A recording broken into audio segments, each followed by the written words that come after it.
Hey guys, it's Chris Wong. For this video, I'd like to talk about one of the worst mindsets to have when investing or getting started. So as a disclaimer, I'm not a financial advisor. I'm just a guy interested in building a portfolio. So one of the worst things you can do when you're an investor, and I'm pretty sure I experienced this myself too in some way, or I thought about it, is giving up. It's one of the worst things to do in investing, because in order to be successful in investing or anything in life, you cannot give up.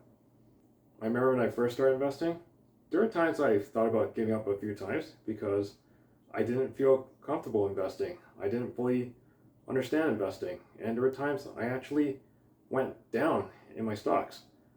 But over time, as I learned that the most successful, wealthy people are investors, then I had to think about finding ways to become a better investor and not give up.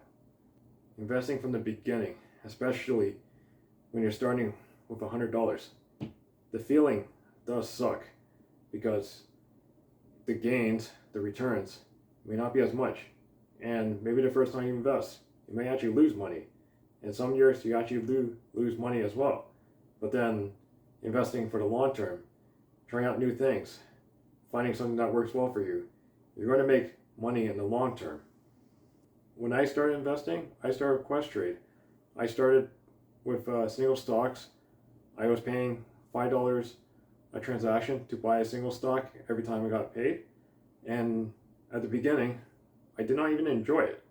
I didn't like paying the $5 every time.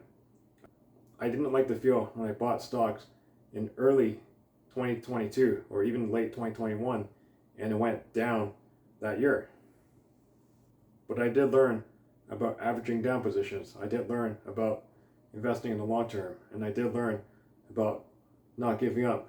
And I kept on investing. I kept finding new ways of investing. And when I found monthly dividends, then I started looking more into it. And then when I started looking more into it, I came across passive income investing. Then I found out that he had really great investments. And the strategy he invests in, I actually started using the same strategy too. Once I found out how much I enjoyed high yield ETFs that are based on indexes, and even a few single stock ETFs that give me monthly distributions, then I stuck with it. I've always been consistent since then for the last couple years. Even from the beginning, I had a bunch of naysayers say this investment strategy doesn't work. I've had people come up to me and say investing is scary. I should not be investing at all. But I continuously did my research, I continuously invested, and I had to feel more confident investing, and I stuck with it. I never gave up. Whether the market goes up or whether the market goes down, I continuously invest, not giving up. If I have to sell part of my portfolio because I need the money, then I'll sell the portfolio if I had to, but it doesn't mean I give up. I just start again from wherever I am, continuously invest. The richest people in the world and the most successful investors, they continuously invest and their portfolio grows in the long term. So even if there are drops in their portfolios, they still continuously stay invested or continuously invest more. And in the long term, their portfolio picks back up even higher than it was before.